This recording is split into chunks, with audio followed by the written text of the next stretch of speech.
Yodobashi just released the top 20 cameras sold in 2023, and things don't look as bad for Canon as they once appeared. But how do these numbers compare to a wider market? Well, stick around after this short message for all the details.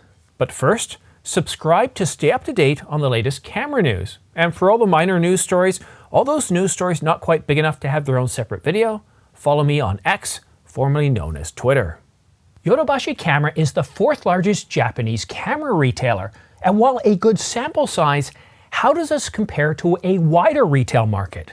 Well, I'll cover the top 20 cameras sold at Yodobashi in 2023, then we'll take a look at the top cameras sold at BCN, providing us a view of the entire Japanese camera market.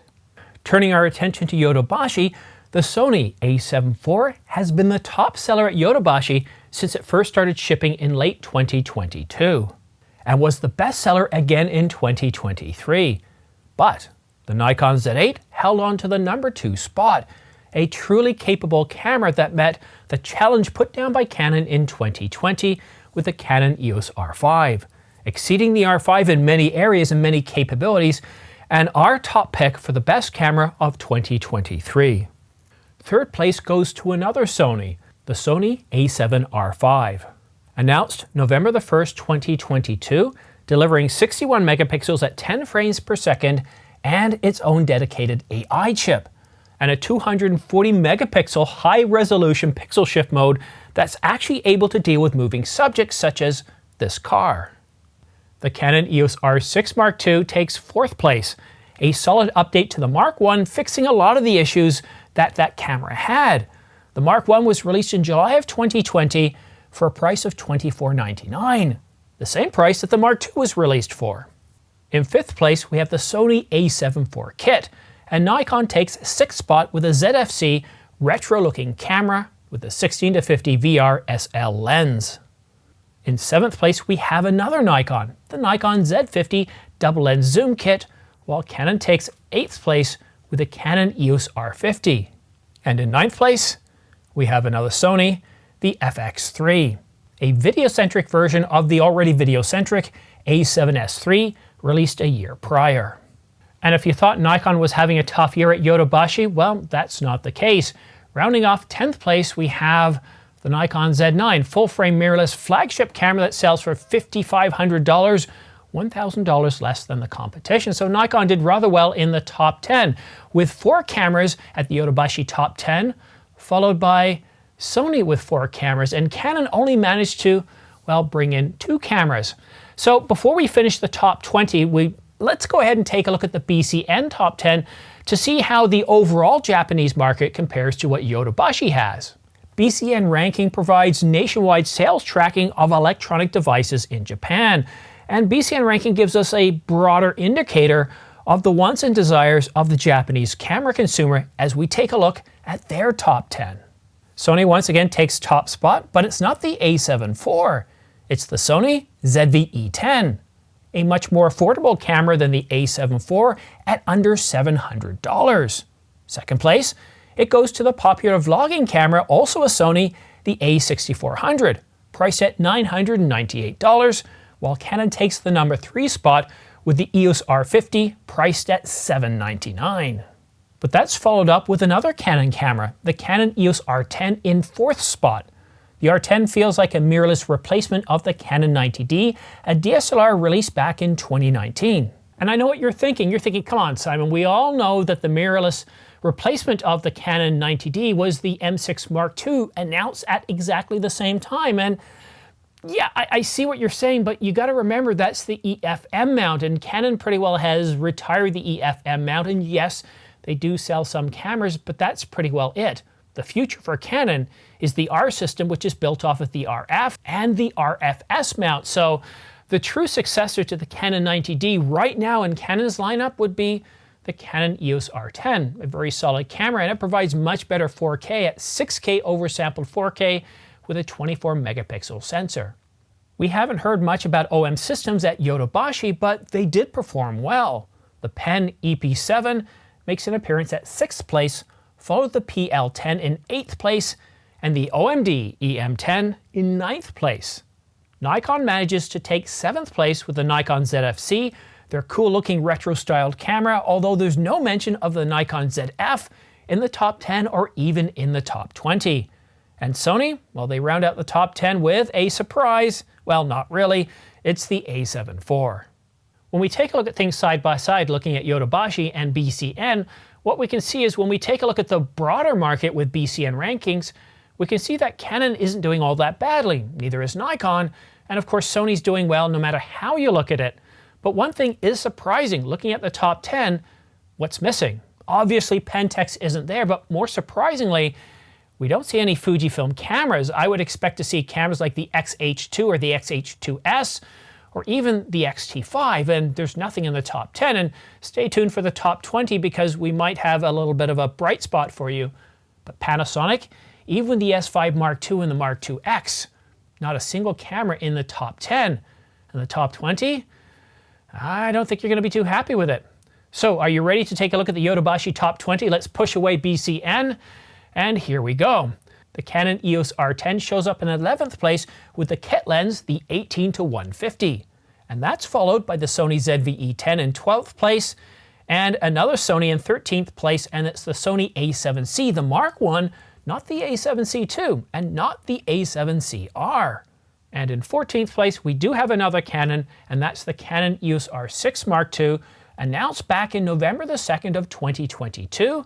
And this version is the kit version with the 24-105 f4. A very wise choice. I'd definitely go with this, the L series version, over the other one because the other one, well, it's not weather sealed. But in 15th place, we have, well, is it a Panasonic or a Fuji? Can you guess? Did I kind of give it away earlier? It's a Fuji. It's the Fujifilm X-T5 in 15th place, but that's the only Fujifilm camera in the BCN rankings for all of 2023.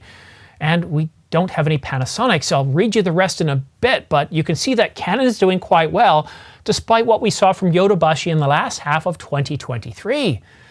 Panasonic, Fujifilm, not doing so well. OM Systems, though, better than expected. So let's continue with the rest of the numbers to round off the top 20 so we don't turn this into a half-an-hour video.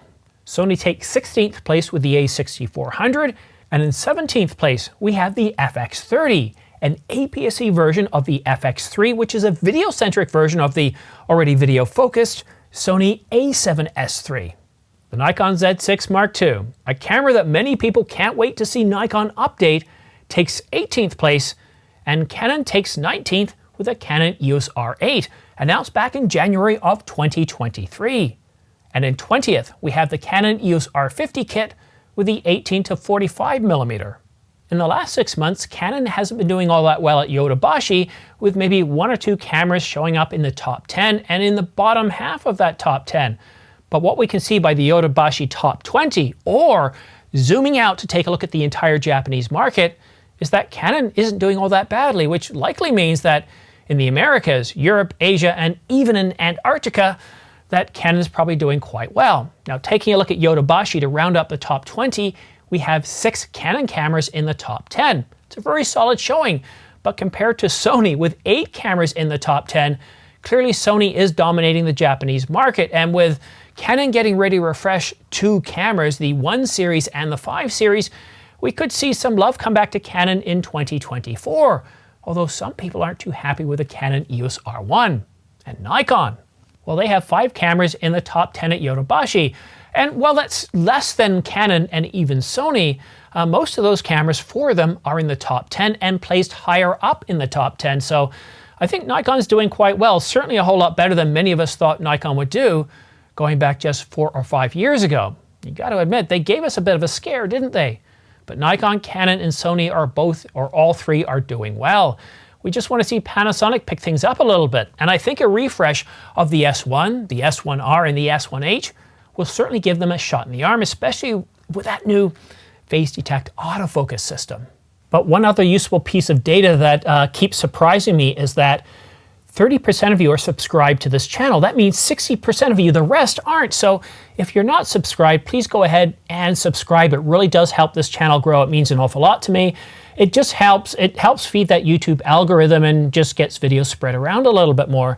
And don't forget to follow me on X because if there's pricing deals coming out or other information that isn't quite big enough to have its own separate video, such as firmware updates or information about the Nikon Z6 Mark III, well, we don't have any new information, and we did predict an update this year, and Nikon Rumors is saying that based on Nikon Germany, I think it is, there's something indicating that more cameras might be coming very shortly. So I don't have any specifications. I did tweet information about that out, but it's not quite big enough to have its own separate video, so follow me on X.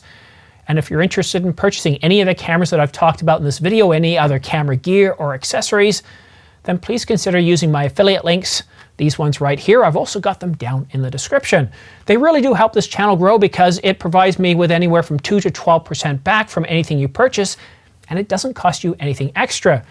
And what that's going to allow me to do is to update to get the Canon EOS R5 Mark II, to purchase some new lenses and other gear to help get this channel, well, more exposure, to get it more exposed. Because I think if I'm just talking about the camera market and what's coming out, that's one thing, but if I actually have the gear, and you'll notice here that something's missing right there, the 200 to 800 isn't there. It's because we have sunshine today. Despite the forecast saying cloud, we have sunshine. So I was out there with a 200 to 800 millimeter, and it was frustrating. I found some ducks, which was great, and I got some really great shots. These are all shot at 800 millimeters, full sensor readout. I'm not in cropped mode, but this shot here, this was so frustrating. We had a few cardinals flying around, but this is the only one that stayed still long enough. He jumped to a back branch, was looking into a different direction, and while he was lit perfectly, don't you just hate it when you're in the right spot, but the bird isn't doing what you want? But the point that I'm trying to get to is by using my affiliate links, by watching this channel, commenting, doing all that sort of stuff, it really does help this channel grow.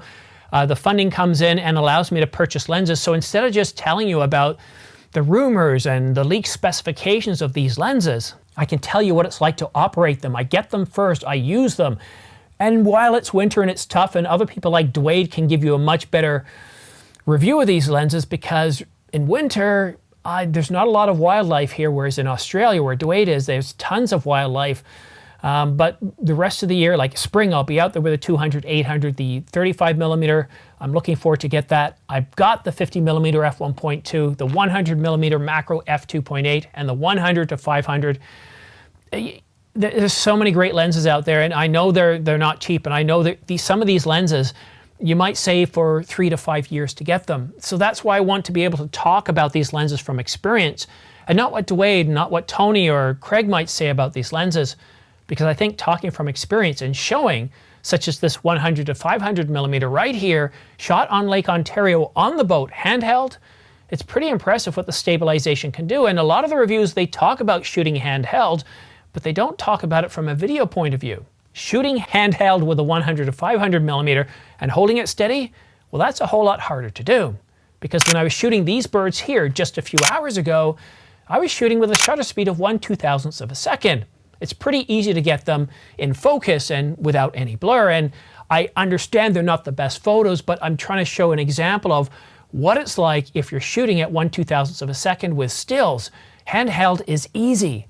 But when shooting video, where you're shooting at 1/60th of a second for a 30 frames per second speed, to be able to hold that steady where it's not jerking around, that's what's impressive about this. And most of those reviews out there are talking to it from a photography standpoint. So I give you both a photography viewpoint as well as a videography viewpoint. So stills and video, covering off the lenses and the camera bodies. But before, I don't want to turn this into a 30-minute video, although, I mean, that wouldn't be too bad, would it? Okay, it's Sunday here, but it's Monday morning when you're watching this. So yeah, I should wrap things up. Anyhow, thank you so much for tuning in. Have yourself a great week, and we'll see you again soon. Don't be surprised if we get some more updates on the Canon EOS R1. But until then, take care, have a great week, and we'll see you again soon.